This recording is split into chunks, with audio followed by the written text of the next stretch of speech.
you know, one of the things that I just finally got to the point where I decided I wanted to kind of really kind of be more specific on, which is kind of is it's interesting that we're kind of at the same point in time talking about retiring early. I've kind of gone down the path of like taking my contextualization of financial freedom and wealth building and like kind of directing it towards Gen Z because like I just kind of got to the point where like at the end of the day, who has the most time on their hands that can take some of this messaging and hopefully maybe able to take a little bit of it, implement, and maybe start to see some benefits. And so I started really kind of concentrating my focus on Gen Z because one of my mentors, said something that really just hit me, and it's like, you know, sell somebody what they want, but deliver what they need. And this is going to be kind of like a loose application of this is like, if I'm talking to Gen Z about retiring early, if you're 23 years old and you're making some money and you're saving $100 a month, like literally saving $100 a month every month, like that's a massive success. And that's something I said recently in the last couple of days. It may not seem like it's that big of a deal, but like it's a building block to be able to get ahead. And then a year from now or 2 years from now, get better, increase skills, make more money. And if you continue to see the vision of how this all stacks up and how all fits together, be able to have options to invest in due time. And like you put that vision out there, you put that specificity out there, then if you're talking to say a certain demographic, it doesn't mean that other people can't see it and also apply some of the same things. Because like you and I, like you've had people on your show that have got into real estate late, I shouldn't say late, middle of their journey, and have had massive success. Like a friend of mine, Duck Lee, started really getting into this at age 40 and then retired in 3 years by scaling into multifamilies in Illinois. Like, it doesn't matter where you are in the journey, there's still a lot of these principles still apply. So, like, I've kind of really just kind of figured out, okay, this is what I'm going to do. I'm going to just stick with it for 30 days and see where it goes. And just within, this is the third day of me doing this, being very, very consistent and specific. And I've already kind of had one thing pop up that like, I'll share it on a different day. But one thing that popped up that happened was someone reached out to me and saw the content and it resonated and like, okay, we're going to work on something that could potentially generate a lot of revenue. Um, what do they say? Riches and niches, something like that. Yeah. Cool, Something man. that I've struggled with. Yeah. Yeah. I mean, there's opportunities out there. Like that's what I keep trying to tell people. And I can tell, like I said, a lot of guys at my station, my coworkers, I tell them, it's not like I'm telling you have to do real estate. That's not the only path. I mean, there's a lot of ways to do it, but you just have to realize that you kind of have to do something. The traditional way of just, working 30 to 40 years at one job and, putting money in a savings account or retirement account is probably not going to work.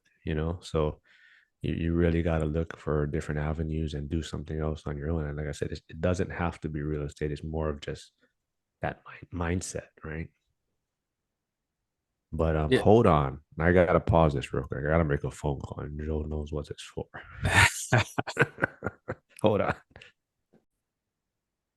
Yeah. So we're back. So I had to make a phone call since I thought we'd be done by now, but Joe was late. So, 11 but minutes late. I should just plan for that already. Calling sick to work at 10 minutes past the hour. Oh, well, yeah. Well, I'm doing it for the station because if we have too many guys and people have to sometimes work at another station, and one of the guys is today's his last shift with us, or one of the recruits. So like if there's a chance if I work, then somebody gets shipped away to another station. So this way, since I'm not coming in, then pretty guarantee everyone's going to stay at the station today. Okay. But then I'll probably show up for the get together tomorrow morning. Yeah, when we get off duty, just to hang out a little while. See, I'm taking one for the team, man. Yeah. Team player. I am a team player. I mean, plus the AC guys coming to fix something at my house today, so I figure I scheduled it all that way. Yeah, efficiency, man. Something Yeah. I'm working on. Well, that's another, funny because I know you like Alex Hormozy, and Mm-hmm. one of his, I don't know how recent it was, but was talking about kind of I'm not gonna look for it now, but talked about almost like laziness is, I don't know if it was a trait of successful people or something. I don't know if you saw that one. I And didn't see that one that's, specifically, but yeah, it's kind of like how if you give a, a um a hard person or a hard working person, no, a hard solution to a hard working person, you're gonna get a hard, wait, I don't know, I'm saying it wrong, but if you, yeah. you're gonna get a hard solution to the problem, right? But if you give it to a easy or a lazy person, you're gonna come out with like an efficient way to solve that problem. And that's kind of how, I kind of joke around is I'm very efficient now. I like I tell people I'm lazy in a lot of things, and I think I've used my laziness to become efficient though. Hmm. Like I don't like to do things more than once. I don't like to, and I think that helps me in not overthinking or over analyzing things. And maybe that's to a fault sometimes, right? But a lot of times I can, if like I said, to make a decision, I'll just make it and roll with it, without wasting time. Just because for me, it's like, it is what it is, and just make a decision and be efficient about it, and whatever happens, and have my reasons for why I made that decision, right? Yeah. And if it doesn't work out, then you can learn from it. Yeah, yeah. But I always tell people I'm lazy. Like I tell people I'm lazy, but I've turned that laziness, I think, into a skill in a sense where it makes me efficient. And I think it's all about perspective, right? Like if if you're saying, "Hey, I'm lazy," and then on this other side, like, well, you went and you bought 13 properties in Pittsburgh that are all cash flowing. Well, that's not lazy, but it's from the perspective of, hey, well, fill in the blank. I decided that I was going to take this extra effort because I want to be lazy down the road, or I want to be lazy for something else. I want to be able to be save my time for down the road. Like it's the perspective, right? Like how do you how would you describe that same mindset for this journey for what you've done in Pittsburgh? Well, on the flip side to that, I could say that I probably was lazy and I didn't do as much due diligence or, you know, maybe not research is the right word, but maybe I didn't do as many things that I could have prepared myself better for. So, in a sense, yeah, I made mistakes, but I made a decision. And, that, like you're saying, laziness could prevent people from starting. Whereas my laziness was more like, hey, let's just do this. I'm not going to Mm-hmm. know all the answers. I'm not going to, be at, I'm not, it's never going to be 100%, right? So 80% is better than 100%. And let's just do this. And so, in a sense, yeah, you know, it's kind of, there's two sides to it, right? Some people might say, oh, you were lazy. You didn't prepare well and you didn't do this. And yeah, rightfully so. I made mistakes and whatnot. But at the same time, I think it also made me just make a decision and not try to overanalyze it and overthink it and just be like, hey, let's do this. So for some reason, thinking about being lazy, um, made me think about the conversation that I had with uh, Kevin, um, Kevin. Storage Ventures, Oh, when did you talk to him? this week. Man, This I week, want credit every time all you guys connecting and nobody's telling me. I want credit for all yeah, this stuff. Self Storage Ventures. Yeah, he's the I man. I interviewed like him him. on Tuesday. Yep. Yep. I Um, like him. yeah, like Right? And it I makes you want to mean, get into self storage, right? yeah, especially when he's talking Yeah. about like how there's still opportunities out there and Yeah. finding that right area where it's he actually gave the formula that they use for identifying, hey, if this is the right amount of people per amount of storage facilities and like, per capita or whatever, and like the mileage that they look, I don't know, I forget. I wrote it down, but like no renters to deal with, no Yep. evictions per se, like and it just seems like you said on our call a while ago, it seems a lot simpler Yeah. with tenants. Yeah. I mean, I think it could be a great addition to the portfolio. And yeah, yeah, Kevin's So cool, okay, man. okay. And he's a So firefighter. What can go wrong and with he's a that? firefighter. Heck Yeah. yes. But yeah. um, like I was poking around with them about like the financing on the North Carolina deal that they did. Mhm. Yeah. And like, okay, how does the financing work? How much money do you need for down payment? How do they approve it? Like, what's the numbers? And he's like, well, honestly, I mean, I didn't need to get financing because, we had a 6 unit in Arizona that we bought 10 years ago or whatever it was. And we were able to do a 1031 and get into the next one.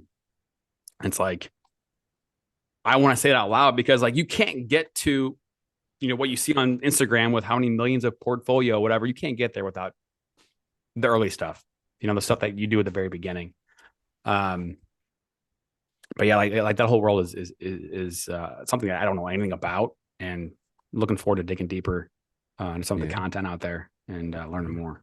Yeah, it's funny you say that because I want to also start maybe like next time, start reviewing videos that interest us or, stuff we see. Mm-hmm. But it's funny you talk about that because I see so much, bigger influencers talking about how like I don't know if you saw like Brandon Turner and whatnot. They're talking about how like rentals don't work anymore. With, It's with Pineda, yeah, and that's not you just saw that him. video? I literally just Yeah, watched that video this morning. Yeah, yeah. There's yeah, others that are talking about that, like you know, the single family homes and whatnot don't work anymore, and it's almost like they're forgetting where they started from. And yeah, it's definitely not the same scenario as it was, back when they started investing, and definitely it probably was a lot easier, back in 2010. But it's kind of like you still got to get your feet wet and get started.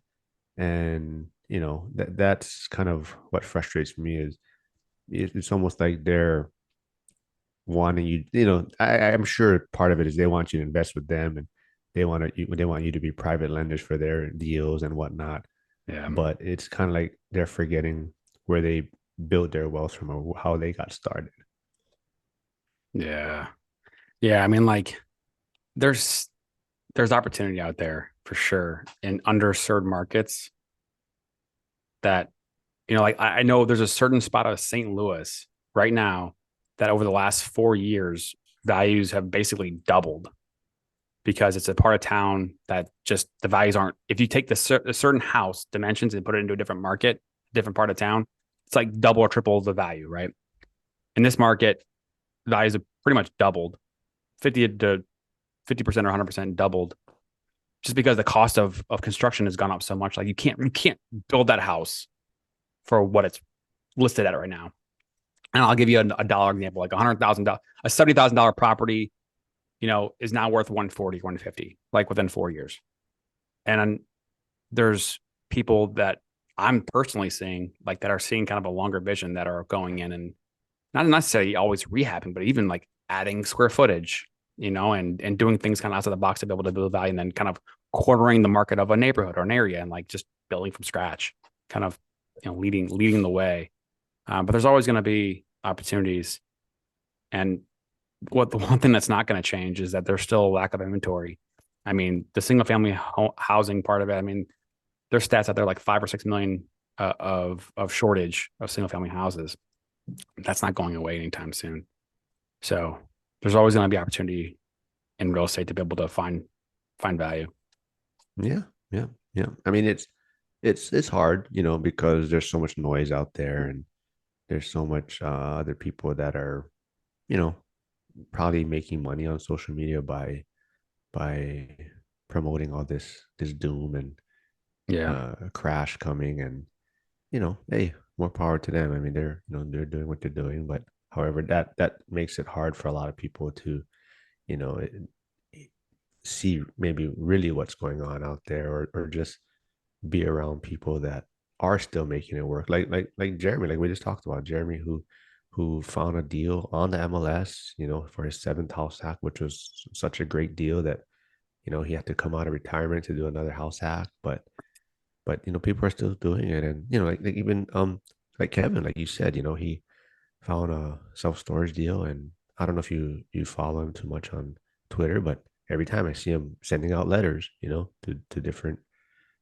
people out there to see if he can find someone that's willing to sell their self storage. But people are out there doing it, right? And it's not easy, but there's opportunities out there, and you just gotta put in the work, and things will pop up.